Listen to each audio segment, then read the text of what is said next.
I think the role of the poet these days is, at this point, the role that has been surrendered by the journalist, at least in the West, which is to articulate a truth, or to speak to truth. Western journalism has become really just stenography to power. So I think there is a tremendous role for poets in that regard. I want to fulfill that to a degree.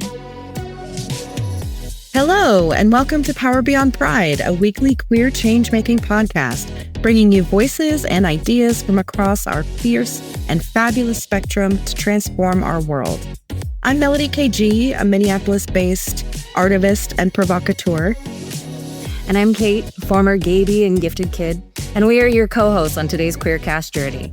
On this episode of Power Beyond Pride, we're sitting with renowned, multi-talented poet, author, activist, third-generation refugee, immigrant, the beautiful soul, the all-around witty, Mr. Daniel W.K. Lee. Welcome, Daniel. Oh my God, you said I had a soul. I've never had such libelness. How dare you? I have no soul. Thank you so much for being here with us today on Power Beyond Pride, Daniel. As one of our hosts, it's great to be able to flip you in this seat and just chat with you and get to know you a little bit better. Welcome to August. How's the weather down there in the Crescent City? It's as usual, set to cremation. So, and for some reason, the air conditioning is not working very well at the moment. So I'm not going to quite yet, but there's a possibility. Unfortunately, the listeners won't be able to enjoy. I may take off my shirt. No promises. That's actually the plan for the start of our Patreon. Is just filming in the summer and the video of just various hosts being like, I'm hot, I gotta take it off, I'm sorry. Yeah. We'll move to OnlyFans and that's how we'll fundraise. Exactly. So tell us about your relationship with New Orleans. It is I think with a lot of creative people that settle here, it's a very fruitful and maybe it enchants us in a way that helps us overlook the truly horrific, maybe not horrific, that's kind of overstating it, but the really dysfunctional infrastructure in this city. But before I moved here, I lived in Seattle, and before Seattle, I lived in New York. And in that Seattle interregnum period, which was 5 years, I wrote 5 poems. And as a poet, that's pretty problematic. And when I moved to New Orleans, I wrote 5 poems in 5 weeks. So whatever the drawbacks are, I kind of am able to kind of say, oh, I can live with that. And for the most part, I can live with that. Fortunately, I live on a street that doesn't particularly flood, even when the rains come. So there are a lot of things that I can bear. And the payoff is that I can keep on writing. Yeah. Right now I'm doing something called the Seeley Challenge, which is a challenge to read a book of poetry every day for the month of August. And it's kind of helped open the floodgates. Well, the floodgates for me in terms of how prolific I am in terms of writing poems. The more I read, the more I write. And I don't really know if I could have been as prolific if I were still in Seattle, even doing the Seeley Challenge. Yeah, that's so interesting. What do you think it is about New Orleans, especially in contrast to Seattle, that allows you to do those things and tap into that creative energy? Well, there's 2 things, I think. One is that there is intensity here. There is the intensity of the heat, the intensity of the kind of the dynamic of a city that is historically very, very diverse, but also it was a kind of clash of energies too, while it also mixed. And so I think that, that intensity is part of it. And the other thing would be the struggle. I think one of the things that kind of made me not write as much in Seattle is that I had a very easy life. There wasn't much struggle. And maybe because for the most part, I've written from a place of some kind of internal struggle or something that since I had such an ease, I didn't know what I was actually going to tap into. I wasn't, I mean, this is no jab at my ex-boyfriend, but like usually it's like an intense thing that like I will kind of write from. And after we were no longer together, after a period of time, we were able to become friends again. And that recalibration kind of, I guess, nullified that, like being able to write out of anger or sufficient pain or something. So yeah, I would say the difference for me, at least, is struggle and intensity. Interesting. And so, just knowing a little bit about your history. So, you were born in Kuching, Malaysia, and then crossed some water, came over to the United States, and since then have lived in Chicago. You lived in New York, you lived in Seattle, now you're in New Orleans. And to me, that is a story about motion, a story about contrast. And even now, even in what you were just sharing about shifting that relationship with your ex, that's still kind of motion and contrast. How has being in motion shaped you, your experience, how you see the world in your writing? Yeah, that's an interesting question. I don't consciously think much about that, even though I would say it's a hallmark of the trajectory of my life. Certainly, multiple displacements, being refugees, something that I fundamentally inherited from my parents and their parents, and a kind of general restlessness that I think I had as a child. Even now, I'm kind of one of those people with the supposed shaking leg syndrome. I'm like, I don't really know how to stand still. That didn't really stop me from staying in like New York for so long, which it became the city that I lived in longest. But maybe because again, like New York is very intense and very dynamic, and all those things that kind of can contain or at least hold what I was kind of doing or how I was transforming.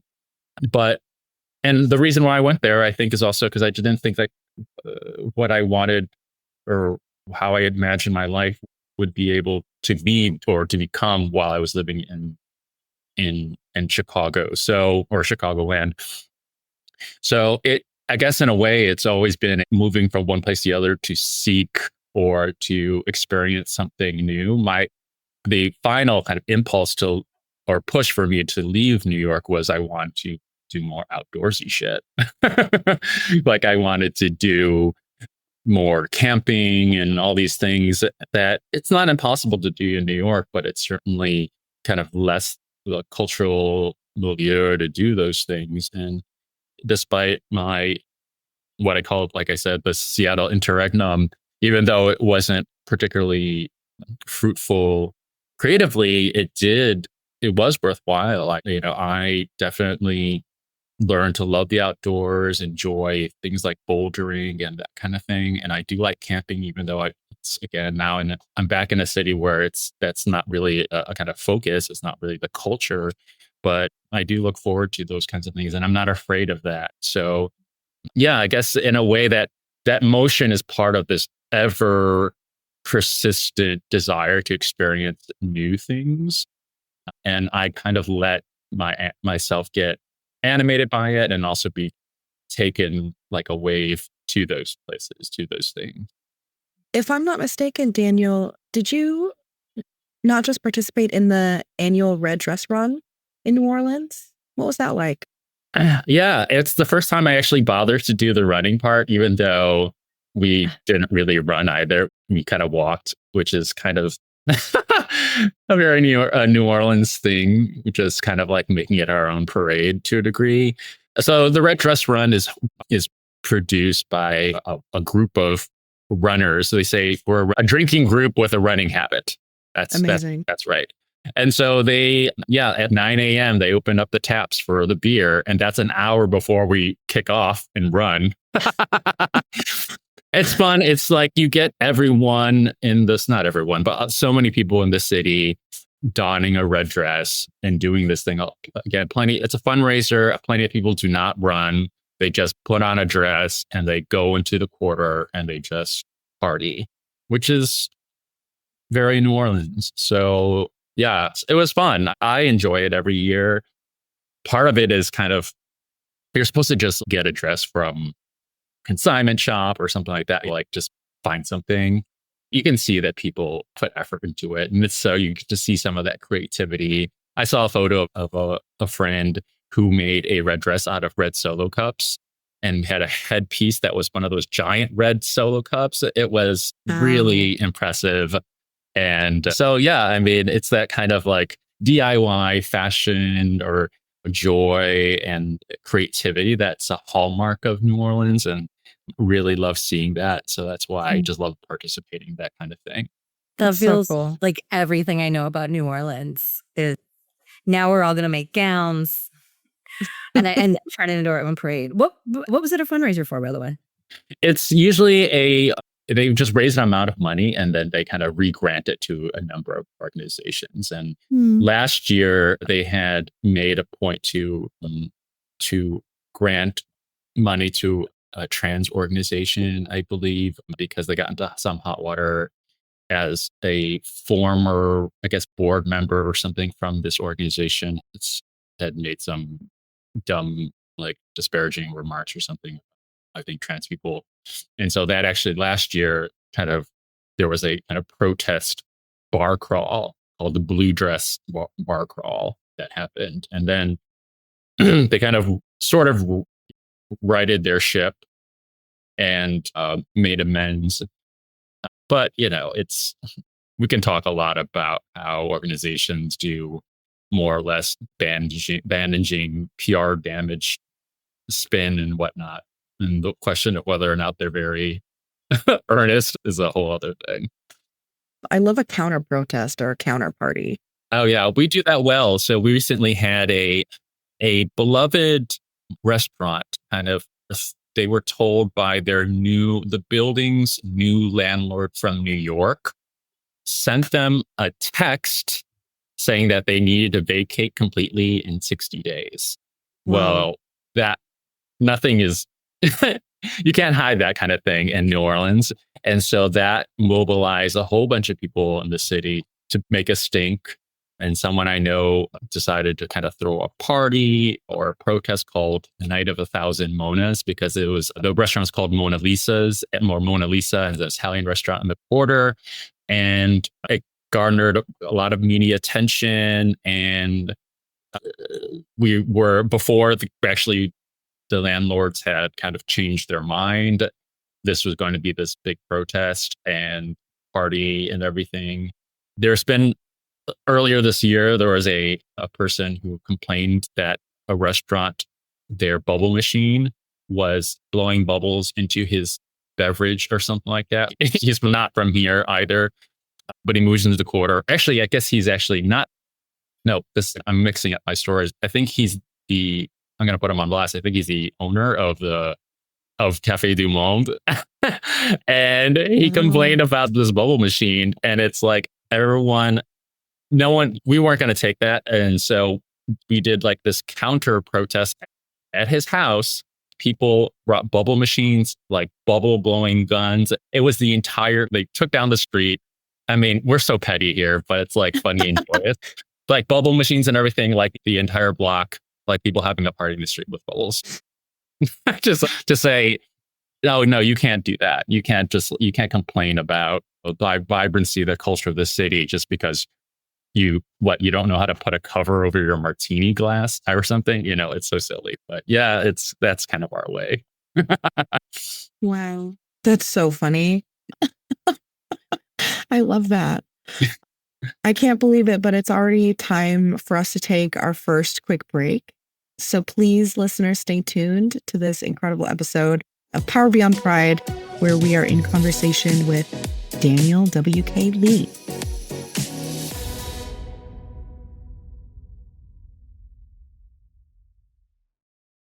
Welcome back. This is Power Beyond Pride, a queer change-making podcast, and I'm Melodie KG, here with my co-host, Kate Diadamo. Hello. Daniel, we talked in the first segment about how you being an immigrant coming to the United States, how does your experience help you relate or give you sort of lived experience context with the current political climate, especially of immigration with ICE and all of the things happening around our administration? Well, I will parse that I'm not an immigrant, I'm a refugee. And Mm, that is a specific distinction that I think we should recognize, because the reasons why anyone becomes a refugee is often something beyond the person or the subject or the family's kind of control.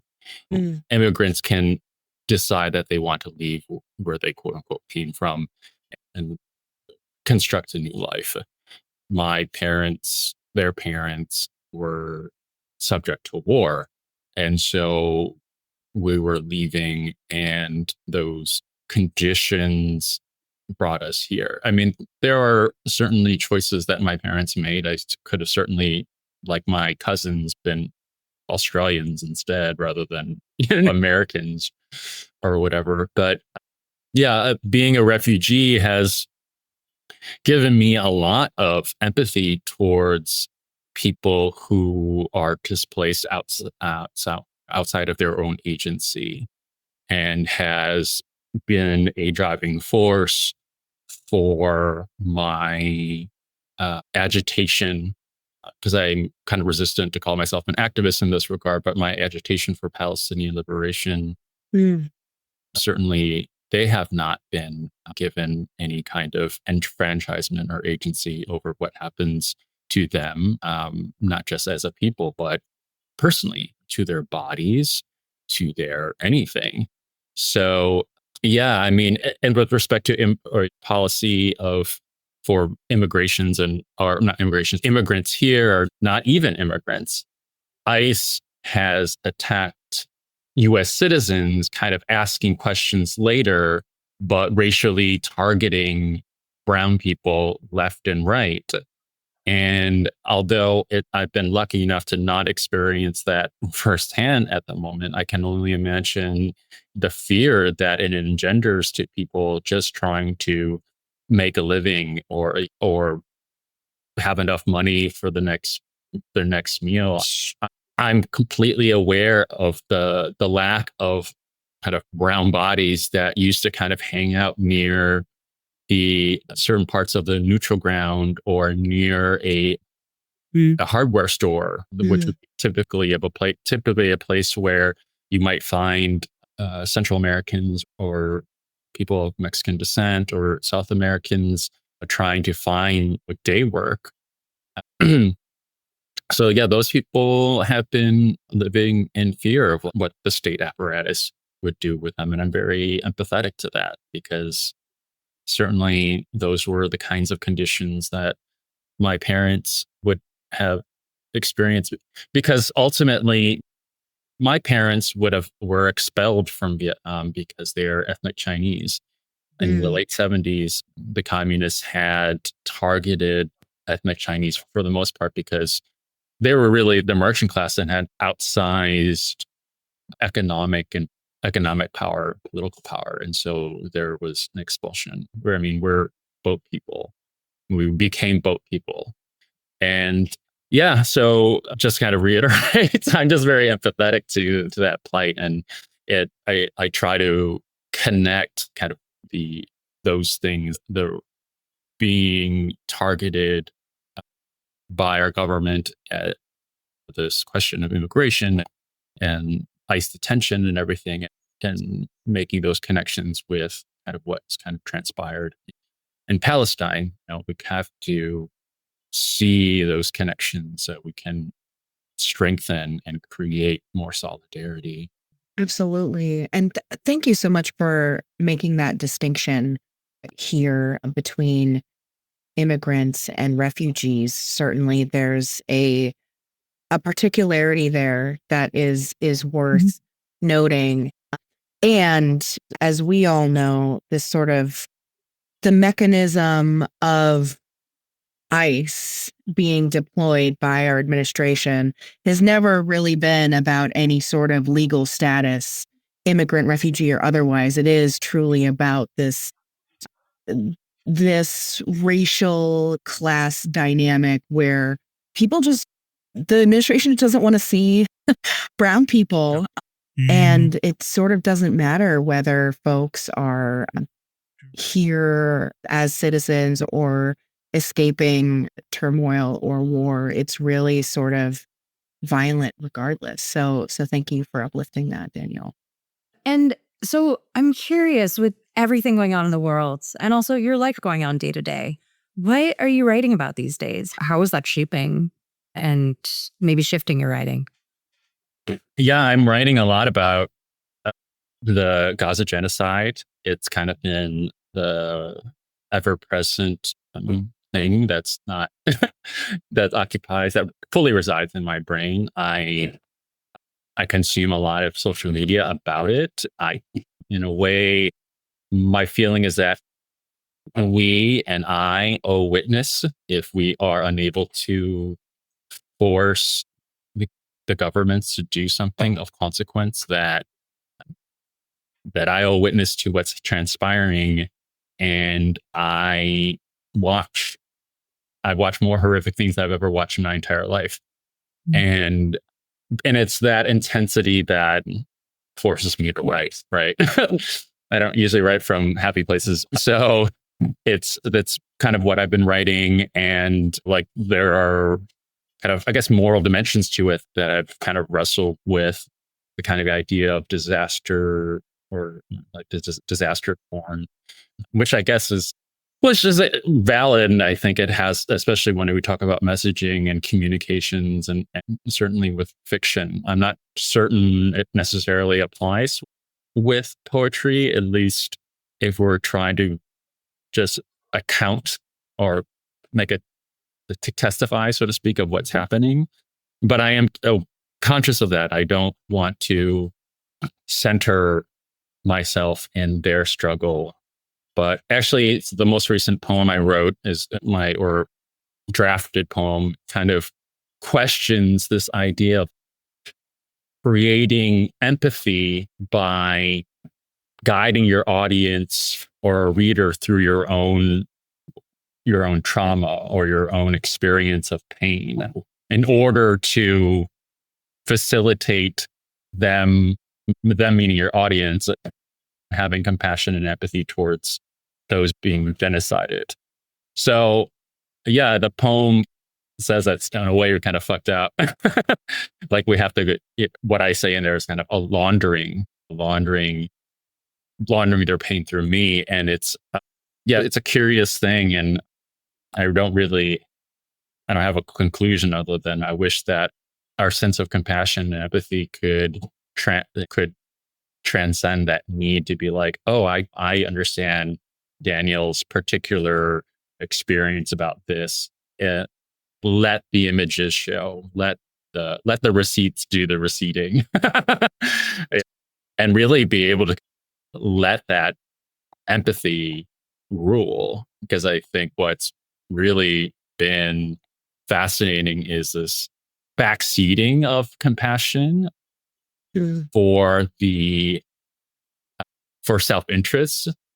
Oh, we need, like, why should I care about Palestinians? We have to think about abortion access and stuff like that, which is true. That's also happening. But a failure to see how the desire to control, the state's desire to control bodies, that idea is also animated with genocide. You see, like, the state in Palestine or in Israel wants to control bodies in Palestine. So those connections, I mean, like, I can't help but see the genocide in Gaza and Palestine not as a boutique idea, but actually the actual intersection of all intersectionalities. You can't talk about bodily autonomy when you enable a state to control all bodies. You can't talk about Yeah. climate when you bomb an enclave that is basically 6 atomic bombs and has has a climate environmental fallout. You can't talk about children and women and all these things without also recognizing that those people in Palestine are also experiencing those things, disability justice, etc. Like over 80% of people in Gaza who need assistance with like a wheelchair or something like that, they don't have it. They have lost it. So that place is also the moral compass and the intersection of all these struggles. In a way, a failure to me, a failure to grasp that is to put national borders on our compassion, on our empathy, and not see those interconnectedness and that intersection. And even though it's not within our borders, that just kind of speaks to, again, this idea that, oh, our compassion and our empathy has borders, which is, to me, fundamentally and morally bankrupt. I love that Absolutely. I love how you're shaping it in that way of talking about these cross-regional, these cross-sectional, because I think it really highlights how arbitrary these national borders are. Like, we consider them so sacrosanct, and they're brand new, and they don't really care about the climate change. Doesn't stop at the border of the United States. It's going to float over to Canada. It's going to float over to Mexico. And so I appreciate you shaping that empathy within such global terms. I also appreciate, Daniel, your sort of connecting the dots and lines for us and for the listeners, because I think one of the hardest things that I see the general public kind of try to contend with is that exact thing, right? Is, well, why should I care about XYZ? That's happening over there. What does that have to do with me and the things I care about? And I think part of our work as activists, and certainly as queer activists, we tend to see that interconnectedness in a different way and act on it. And I've really felt like our work, the royal hour, my work, has sort of been to try and help folks connect those dots for themselves, because you're exactly right. Those issues are not, they're not siloed. They're completely indicative of bigger issues that are all deeply connected. So thank you. Yeah, I mean, there's always these ideological guardrails that can like distort our vision and our actions for compassion and empathy. And we have to be able to look past them or to throw them away if they're no longer applicable, right? Pinkwashing, which is this idea of like a propaganda tool that Israel uses to kind of position itself as an LGBTQ haven for LGBTQ people in the Middle East. It's always like this talking point where, oh, if you were in Gaza or if you were in Palestine, they would throw you off the roof. And the reality is that when you don't have food to eat, water to drink, or anything, no one is thinking about it. No one cares. Like about your hierarchy of needs, I think there's actually there's a sociological term about that. Like in your hierarchy of needs, like we're just trying to survive and no one gives a shit about whether or not like you kiss boys and stuff like that. Not to say that there isn't peril and there isn't antagonism or conservatism or things that can be antagonistic towards your identity. But ultimately, you can't indulge, we'll say, in the intricacies of your identity when your just life is at peril. Yeah. You know? And there are queer Palestinians. They live and they thrive and they exist not just here in the diaspora, but also there. And their concerns are the same as everyone else's there. Will I survive a bombing? Will my child or my kin survive. So yeah, I mean that ideology can be really horrifying, and it behooves us to always be introspective of the way how an ideology might be blinding us and becoming a obstacle and a hindrance of our ability to feel compassion, to see people as humans, etc. Mm. And I kind of feel like we're at this moment where we are in a we meaning humans are in a moment of reckoning of, do we want to be the kind of creature on this planet that continually chooses to look away when truly the most vulnerable are being violently, having that violence meted upon them. Yeah, absolutely. Let's take a short break here. Stay with us because we will be back in a minute to share some fun facts, plus a speed round of questions to get to know Daniel W.K. Lee. Tired of the same old advocacy advice? Get ready for a fresh perspective with The Idealist, the monthly newsletter from A Great Idea. We're the queer-owned agency that's been sparking change since 2015. Each month, The Idealist delivers a unique and inspiring approach to advocacy building straight from innovators across the country. Fuel your passion and discover new ways to grow, empower, and activate your community. Subscribe to The Idealist. It's your monthly dose of inspiration. Sign up for free at agreatidea.com/idealist. That's agreatidea.com/idealist.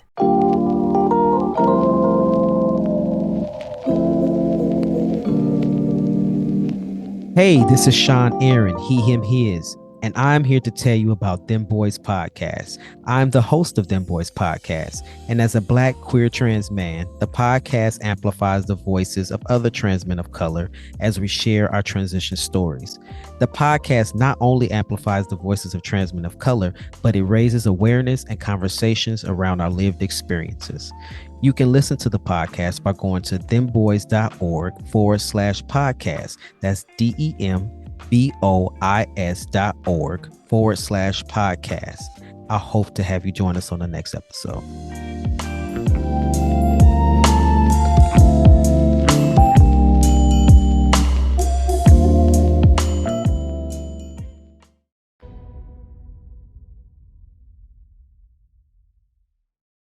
Welcome back to Power Beyond Pride, where we are talking with our fellow host and literary genius, Daniel W.K. Lee. So just to change up a little bit here and shift our focus, you are currently involved in a bunch of different community organizations in New Orleans, especially around poetry and spoken word and literary societies. How has that been? What is working with those groups like?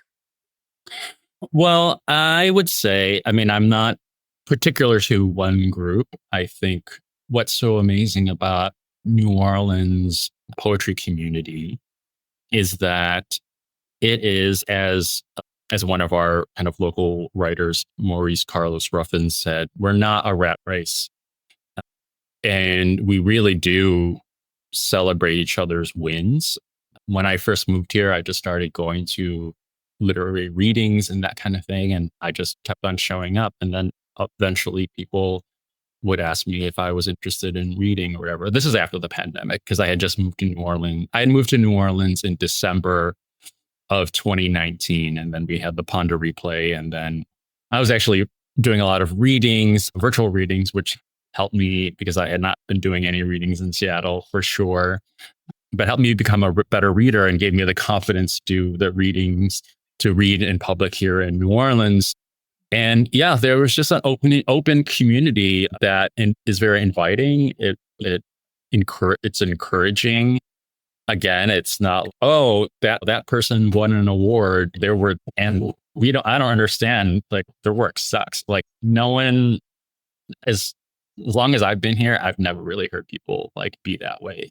And so that's really amazing. And I think that our ethos is to raise the water so all ships rise. kind of situation. I honestly don't think that anyone has identified nemesis and just kind of work out of or animated by, I don't know, a petty competition.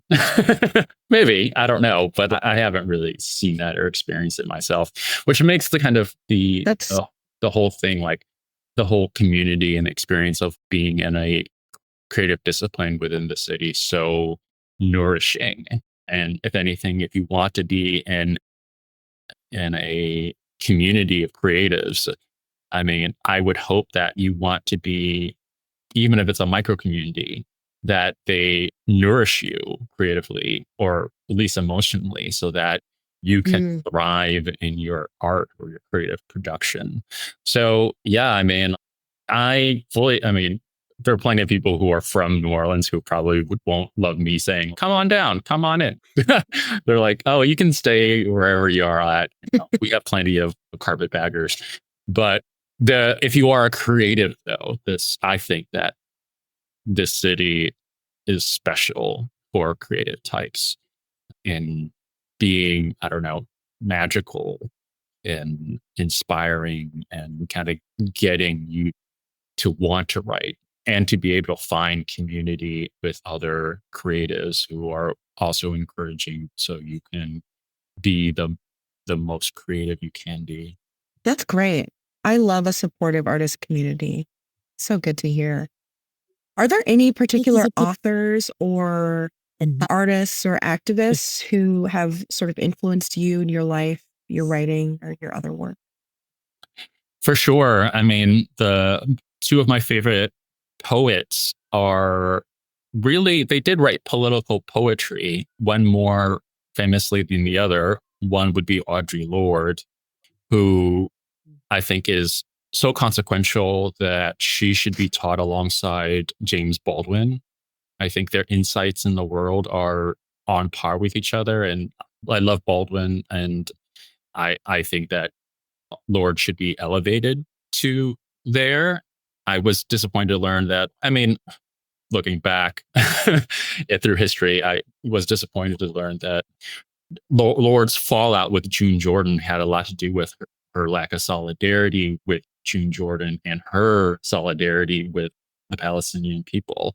And they never really kind of like healed that tremendous wound, which is unfortunate. But June Jordan has become more of a later influence.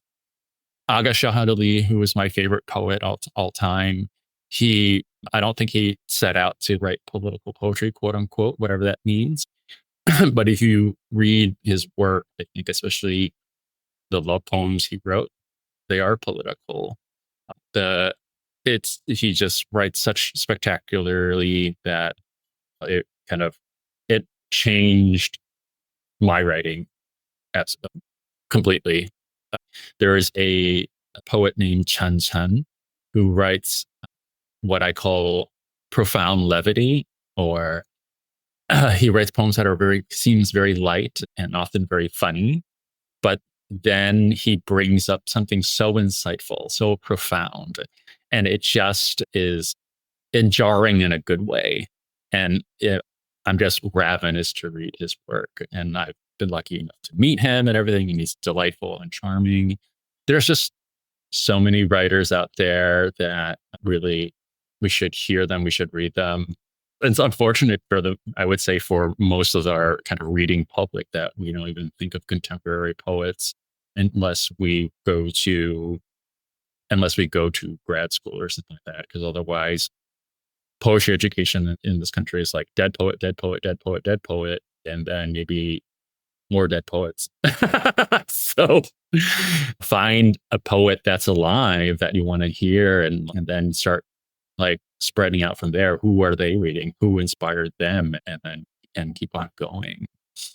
I think you'll be enriched, especially because I think the role of the poet these days is, at this point, the role that has been surrendered by the journalist, at least in the West, which is to articulate a truth, or to speak to truth, and through writing, figure out the world in a way that Western journalism has become really just stenography to power. So I think there is a tremendous role for poets in that regard. And I want to fulfill that to a degree. My next manuscript is very much that. It's very different from my first book, Anatomy of Want. It is decisively political, and I'm excited for it to get into the world at some point as I continue to refine and rework it and everything like that. My first book took me like 15 years to write, and this one's taken me 5, 6 years. So I feel like, I mean, I'm not Sade or Adele where I can put out some things every 10 years. Oh, well, maybe, but I think I have to be a little bit more prolific. I'm going to be mulling over that concept of poets taking the role of journalists for a while. I really enjoy thinking about that and how both of them, it's about the act of witnessing. And one is now just seen as kind of a spokesperson as opposed to witnessing the world and putting language to that. It's a really interesting idea. It's a really impactful idea. And it shapes a lot, I think, about how we should think about art right now. So thank you for offering them. For sure. I mean, honestly, I didn't really come to that insight until I went to New York to speak to the students or at NYU Gallatin, where my former writing teacher, who was also very influential, Scott Hightower, I went to his class to talk to his students. And one of the students asked me, what is poetry? And I just off the cuff kind of said, poetry is just trying to make sense of your world. And it all kind of like came together for me in my own brain that, yes, that's exactly what it is. You're just trying to figure out the world and your place in it, and even the world's place in itself. And there's been a little bit of a vacuum where journalism is just regurgitating the narratives that existing power wants you to hear. And the receipts are out there in the world. And to see that Western journalism, for the most part, has kind of failed that way. And so we ought to look to the poets to articulate, to envision the world that it is now. If I were an alien coming to the US and all I knew or what I would learn about the US was through mainstream media, really, I would just be as clueless as the people who run this country. So that, I think, is a beautiful place for us to wrap this conversation, which has been really beautiful, but to think about telling the story of the place we're in the world and telling the story of the world's place within itself. So thank you for offering so much today. So we are going to turn to our speed round question where we get to know you even a little better. So this is where we ask some questions and you don't get any time to think about it. You just need to give us the first answer that comes to you. Are you ready to be on the other side? Yes, I'm going to try to get that reptilian brain going. Okay, here we go. What's your favorite city to live in? New Orleans. What is the last thing that made you laugh really hard? Oh, goodness. Oh, I am fortunate that I am around a lot of funny people, and I've always been around a lot of funny people, and it's just constant. So, I don't know. It's probably, I was watching, I think, a TikTok earlier today. Oh, yes. It was this content creator was like saying this very gay stuff about, this is mother. Mother was like serving. She was serving. See you next Tuesday. And then the next person was saying, trying to say and also a queer person, like trying to say those, that kind of like vernacular but completely misfiring. It was just reading so horribly, but it was so funny because it just wasn't making any sense or was just so completely offensive, but it was so funny. I was just watching it earlier. I was crying. It was so funny. Amazing. Do you have a favorite midnight snack? No, I don't think so. I mean, I love savory, salty foods. If I weren't I'm not that lazy, but if I were just to wake up and eat something, I would just pull whatever was in the refrigerator. It'd just be something savory, I think. Thanks. What's your ideal date? My ideal date would I've learned something very profound when on a date about 8 years ago in Seattle. I kind of went on a date with a guy from San Francisco. He can't come up. We were talking about dating. And he said to me, dating is just getting to know someone. And it's absolutely true. And if you kind of embrace the idea of going on a date or dating is just this process of getting to know someone, all the kind of like expectations and everything just kind of fall away. And then you can just be like, oh, this is what I learned about this person. And maybe tonight, like what I've learned, I just want to freak them. Like maybe there's just going to be sex at the end of it or whatever. Or maybe there's something more interesting that I kind of want to learn more in a specific context. And so like the perfect date is a kind of, I guess for me, a funny but slow unwrapping of that person. Oh, that's interesting. Like I took off the bow and you showed me this. And as we talk, I'm seeing something else. So that, yeah, that unwrapping process where we just are vibing, we're kind of getting each other. The conversation is good. It can be in any context. There's nothing entirely prescriptive. I think the kind of one-on-one quality of discovering each other that's so intentional and wondrous and invested and open. I think that's what makes a date a really good date, at least. Sweet. What's your favorite way to make someone laugh? Sarcasm. Yeah, I'm amazing. Cantonese, and so I wrote a poem recently about Cantonese being sarcasm's mother tongue. And I really with sarcasm everywhere. And so I love being sarcastic. I love also embarrassing people in like very slight, subtle ways. Our producer, Shane, can attest. I have a lot of compunction when having to do with that kind of thing. So yeah, it also gives me a lot of joy to see someone turn various shades of bright red by embarrassing them. What do you think is the sexiest song? Ooh, the sexiest song. I want to say it might be a tricky song. It's called Overcome. It has this very dark, deep bass line. The vibe is very dark. It's like it's a sex jam for sure. If you want to like get freaky with it, it will bring you back to the aughts, I'm sure, because it's like what they used to call trip hop. But it's pretty phenomenal. So I would check that out. That's one of my favorites. Tricky's Overcome. The gift Amazing. of trip hop to elder millennials. Yeah. Okay, who has the best Bloody Mary in New Orleans?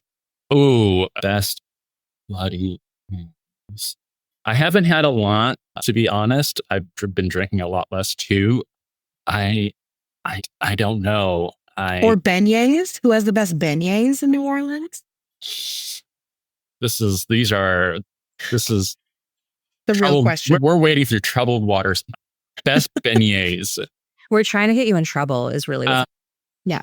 Okay. I mean, okay. Well, I'm mostly plant-based, but vegan beignets have been severely disappointing in my life. I would say it's been a while, but I do enjoy, or at least in my memory, I enjoyed the beignets from Café des Beignets on Royal Street more than Café du Monde.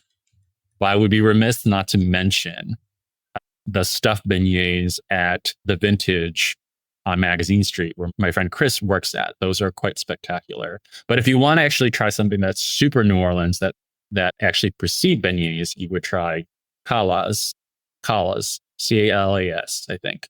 And they're kind of like beignets, but they're made out of rice flour. And those precede the existence of the beignets. And there's a little shop in Tremé near the quarter that they make them. And it's right on the street, so to speak. Well, it's not on the street, but they have like tables and everything on the street. I wish I remember what that company or whatever is called, but Calas. Yeah. Amazing. good to know. What is your favorite color to wear? My favorite color to wear is red, but I also love a deep purple. I did live in New York between the ages of 18 to 35. So I wore a lot of black as well. There was definitely a period of my life, especially while I was at NYU, where my entire closet or wardrobe was either black, dark blue, or gray. That's it. So, but I did break out of that, but I would say red is, or actually bright pink. I love an unexpected, like hot pink, especially because I get dark. I'm one of the steep tea Chinese, not like porcelain Chinese. So if I wear pink or a light blue, it really pops. Yeah, amazing. What's something unexpected that you find deeply liberating? Unexpected but deep. Oh, I recently become a person who does THC drinks. And so I've not really been like a weed person only because it would fail. I would not get high. And edibles would not typically get me a high either. But yeah, we have a fantastic company, a local company, I believe, called Crescent Nine, and they make a phenomenal THC drink that doesn't have that like weedy aftertaste. So they're very, especially their ginger lemonade flavor. And I know my limit. If I have more than two, I get the munchies, which I hate, and or that cotton mouth thing, which I don't like either.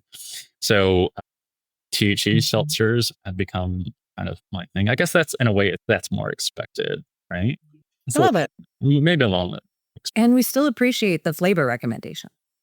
Yeah, And that's true. finally, what does Power Beyond Pride mean to you? Power Beyond Pride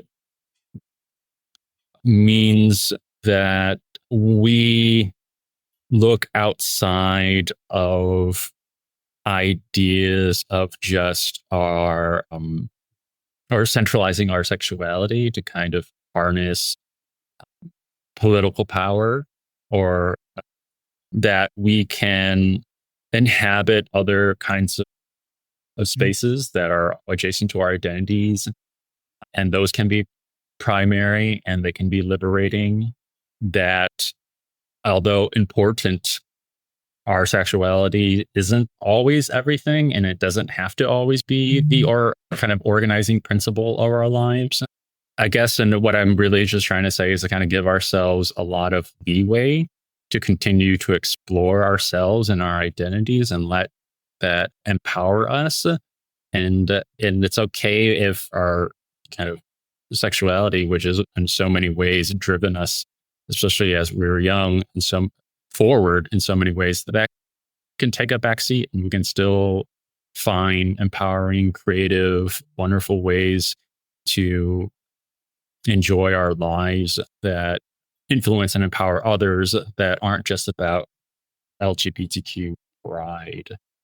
And Daniel, where can people follow you in your work?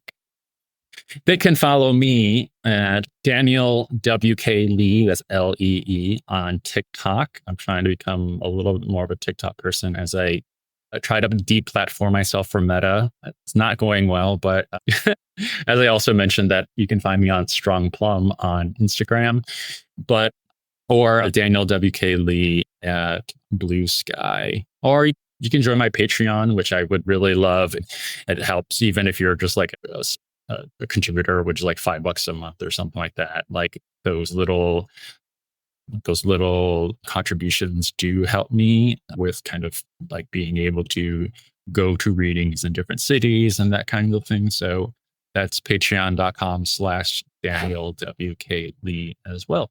Daniel, thank you so much for being here. We're out of time for this conversation, but we hope you'll join us again, maybe in some sort of host capacity. Absolutely. This was so much fun. Daniel, thank you so much for everything you shared. And I just love getting to know you better. And everyone can follow your work. Again, it's Daniel WK Lee on TikTok and Blue Sky. And please do follow on Patreon. I'm your co-host, Kate, former Gaby and recovering gifted kid. And you can find me at reframehealthandjustice.com or on Instagram at Harm Reduction Femmes. And I'm your co-host, Melodie KG, Minneapolis-based artivist and provocateur. And you can follow me on Instagram at Melodie KG on Substack, at Melodie KG, and a few other places. Do your digging. Remember to subscribe and get your friends to subscribe to Power Beyond Pride on Spotify, Apple Podcasts, or wherever you get your podcasts. And check out our site at powerbeyondpride.com. Power Beyond Pride is a project from A Great Idea, a queer-owned design and content agency. Learn more about them at agreatidea.com. This episode is produced by Shane Lucas. Maddie Bynum is the project developer. Our editor is Jarrett Redding with support from Ian Wilson. And we're both part of this podcast's awesome host team, which also includes Daniel. And we invite you to send in your questions and comments at powerbeyondpride.com. Check out our new episodes each week, and we look forward to queer changemaking with you next time. Thank you from all of us at Power Beyond Pride. Community organizers, are you ready to unlock new levels of impact? A Great Idea is offering a fantastic collection of free downloadable tools, helpful white papers, and so much more.